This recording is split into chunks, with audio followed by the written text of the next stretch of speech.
Hello everyone, good morning, good afternoon, good evening, wherever you are all over the world. Welcome back to my channel. It is still your one and only 24/7 news boss. We are here to bring you another fresh update concerning the IPOB. And if you are joining us for the first time, don't forget to hit that subscribe button, like and share this video, and also don't forget to turn on the notification bell so you don't miss any of our breaking stories. In today's update, we will dive into a tense and troubling development, a battle between the Zoo Nation military and the Biafran Liberation Army in Imo State. Make sure you watch this video to the end as we will play a short clip of the battle in this video. Moving further, this confrontation has once again thrown the Southeast into fear and uncertainty. Beyond the sound of gunfire, there are deeper questions about the grievances of the Biafran people, the response of the Zoo Nation, the role of controversial figures like Asare Dokubo, and the rising insecurity that grips the entire region.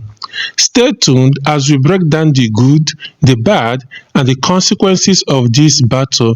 We will also hear what citizens are saying, what analysts think, and why military force may not be the solution the Zoo government hopes it is.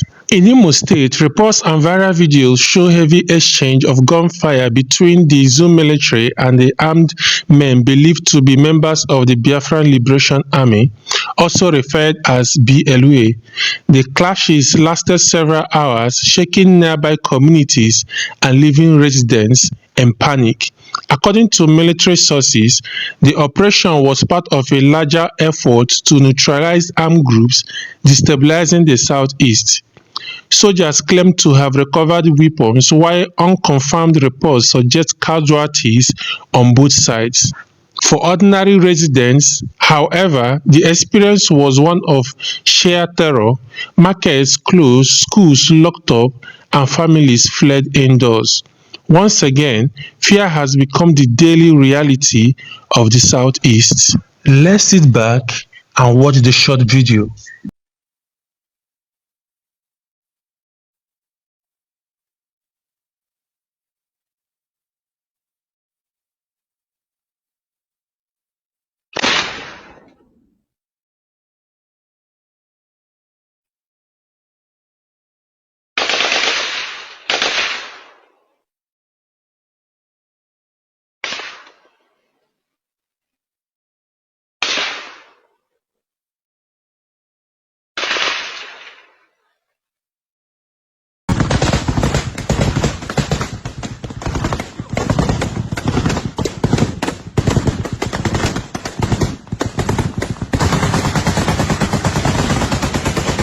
Now, let's carefully weigh both the good and the bad sides of this incident. On the good side, the Zoo military believes it is fulfilling its constitutional duty to protect territorial integrity and safeguard the nation against armed rebellion. For some Zoo Nation citizens outside the Southeast, the military action sends a strong message that the state will not allow any civil catastrophe or armed separatist uprising. Some analysts argue that the Zoo Nation's strong response to armed groups may deter further attacks and restore a sense of order. On the bad side, civilian populations remain the biggest victims. In Imo State, residents are traumatized, livelihoods disrupted, and fear heightened. The Zoo military's confrontations often fuel resentment. Many argue that rather than silencing separatist sentiment, such battles only deepen the feeling of exclusion and marginalization in the Southeast. Human rights observers warn that innocent people risk being caught in the crossfire, raising concerns about extrajudicial bias and abuses. This balanced duty of the state versus safety of the people is at the heart of the Zoo Nation Southeast crisis. To understand why the Biafran Liberation Army exists, we must revisit the grievances of the people. The Southeast has long complained of political marginalization, poor infrastructure, lack of federal presence, and unfair treatment in the zoo nation's leadership structure. Many in the region feel that since the end of the civil catastrophe in 1970, the Southeast has been left behind. The Biafran Liberation Army claims to be fighting for self-determination, the dream of an independent Biafra. They argue that the Zoo nation has failed to protect Igbo lives, pointing to constant insecurity, herdsmen attacks, and unemployment as proof that the system no longer works for them. For citizens who sympathize with these grievances, the battle is not just about armed men versus soldiers, it's a symbol of deeper frustrations that have not been addressed for decades. Across the Southeast, opinions remain divided. Some citizens blame the Zoo government for using only force without dialogue, saying the military option will never solve the Biafran question. Others condemn the BLA for bringing more violence into already unstable communities, insisting that peaceful means should be the path forward. In Imo State, many residents just want peace.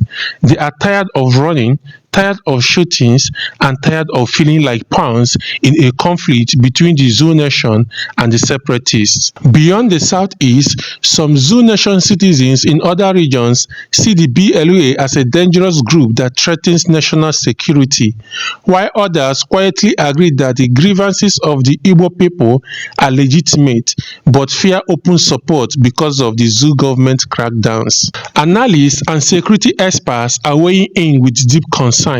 Many argue that military force alone cannot end the crisis. Instead, it may prolong it by creating matters for the separatist cause. They recommend dialogue, investment in development, and addressing the root grievances. Some point to other countries like the UK with Scotland or Spain with Catalonia, where political solutions are pursued instead of full-blown military responses. Others warn that continued insecurity in the Southeast could affect the Zoo nation's overall economy, especially trade, manufacturing, and the political balance of the nation as the 2027 elections draw closer. The role of the former militant leader Asari Dokubo has also sparked controversy. Asari Dokubo has openly supported the Zoo government against Biafra, often making inflammatory statements that anger the Igbo community. Critics say his involvement has weakened the unity of the Biafran struggle, creating divisions and fueling mistrust. Some accuse him of using the Biafran issue for personal gain and political visibility. Instead of calming tensions, his words have acted as a spark, further provoking anger among Biafran supporters who see him as a betrayer of liberation ideals. The Southeast today is one of the most insecure regions in the Zoo nation. Abduction, buy-ins, and constant military raids dominate daily life. Citizens live in fear, businesses relocate, and young people leave the region in search of safety. Many say insecurity will not stop if the Zoo government continues with military force instead of dialogue.